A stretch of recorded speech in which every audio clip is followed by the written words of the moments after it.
बच्चों न्यूमेरिकल से आपको डर लगता है ना। अब न्यूमेरिकल से आपको डरने की बिल्कुल जरूरत नहीं है।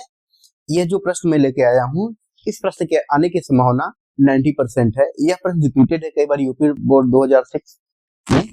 तो ये क्वेश्चन फटाफट के अंदाज में इसको हल करते हैं। दिया है कि एक प्रत्यावर्ती वोल्टता का समीकरण V = 102 sin 450 पाई t है। प्रत्यावर्ती धारा स्रोत का वर्ग माध्यमूल मान तथा आवृत्ति की गणना करनी है। तो तात्क्षणिक वोल्टता का जो समीकरण होता है यह होता है V = V0 sin omega t। ये होता है, हमको दिया है कि V = 200√2 sin 450 पाई t। ये हमको दिया है। इससे तुलना कर लेते हैं। तुलना करने पर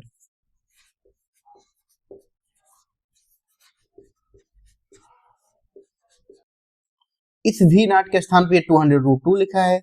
V0 = 200√2 है तथा यहाँ ओमेगा के स्थान पर 450 लिखा है।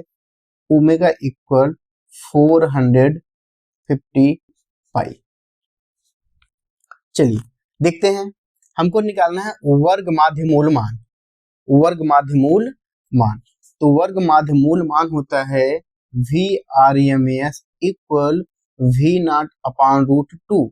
यहाँ V0 की वैल्यू है 200√2/√2 से √2 कैंसिल हो गया, तो VRMS की वैल्यू आएगी 200 और ये होगा वोल्ट। दूसरा हमको निकालना है आवृत्ति। ओमेगा इक्वल होता है 2πf। इसके स्थान पे लिखते हैं 2πf, तो ये होगा 2πf इक्वल, इसकी वैल्यू 450 पाई।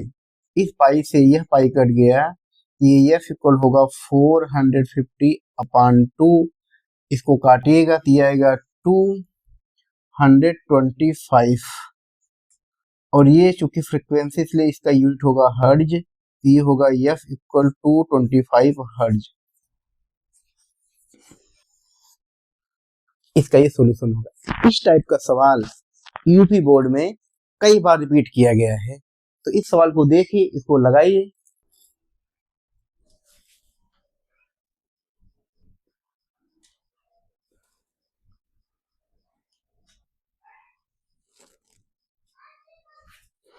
नेक्स्ट क्वेश्चन है, चित्र में दिए गए प्रेरकत्व कुंडली के प्रतिघात की गणना कीजिए।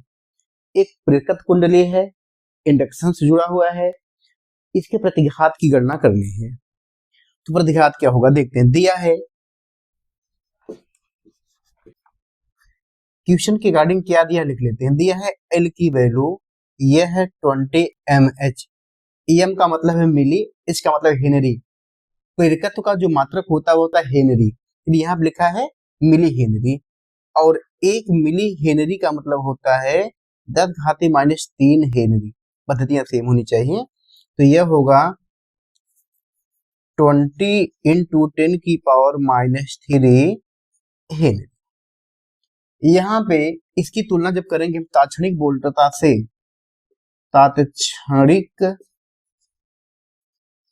वोल्टता, और यह होता है V = V0 sin ω/t। तो यहाँ ओमेगा के स्थान पे है 1000, तो यहाँ ओमेगा की वैल्यू है 1000। यह होगा रेडियन पर सेकंड। अब हमको निकालना है प्रतिघात। तो ये सूत्र होता है XL = ω/L। ओमेगा की वैल्यू है 1000 और L की वैल्यू है 20 × 10⁻³ ये होगा XL = ये हो जाएगा 2 × 1 2 3 1 4 0 और ये होगा 10⁻³ आधार समान तो घातों को जोड़ते हैं। XL = ये होगा 4 ऋण 3, 1 आएगा 10 की घात 1 यानी 10 दूनी 20 और इसका मात्रक होगा ओम। तो जो की प्रतिघात आएगा वह होगा 20 ओम। इस टाइप का भी क्वेश्चन, ये क्वेश्चन जो है ये 2012 यूपी बोर्ड में आया हुआ क्वेश्चन, और इस टाइप के क्वेश्चन और भी बार रिपीट किए गए हैं।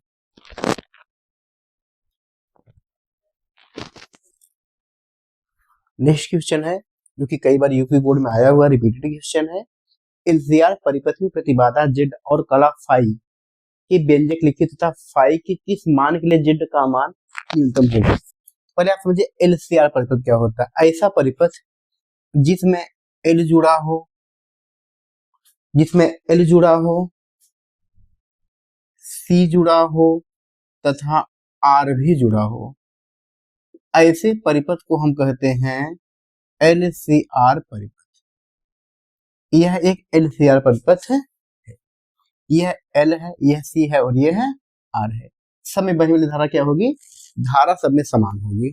तो जो प्रतिबाधा होगा वह होगा Z equal root R square plus XL minus XC का होल स्क्वायर। एक्सएल प्रेरकी प्रतिघात होता है, यह ओमेगा एल होता है, जबकि एक्ससी धाती प्रतिघात होता है, ये 1/ओमेगा सी। दोनों की वैल्यू मैंने पुट कर दिया।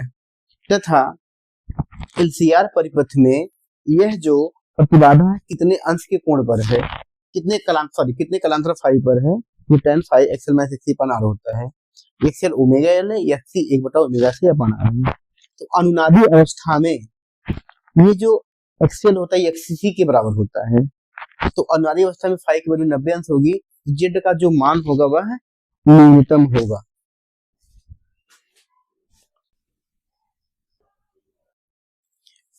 अनुनादी आवृत्ति का मतलब होता है कि एलसीआर परिपथ में जो आरोपित वोल्टेज की आवृत्ति है और परिपथ की जो स्वाभाविक आवृत्ति है, यदि दोनों आवृत्तियां बराबर हो तो इस प्रकार के परिपथ को हम श्रेणीबद्ध एलसीआर अनुनादी परिपथ कहते हैं। तो यहाँ से कभी कोई पूछता अनुनादी परिपथ क्या होता है, उसके आपको एलसीआर सर्किट दिखाना होगा, यह चीजें दिखाना होगा, बताना होगा।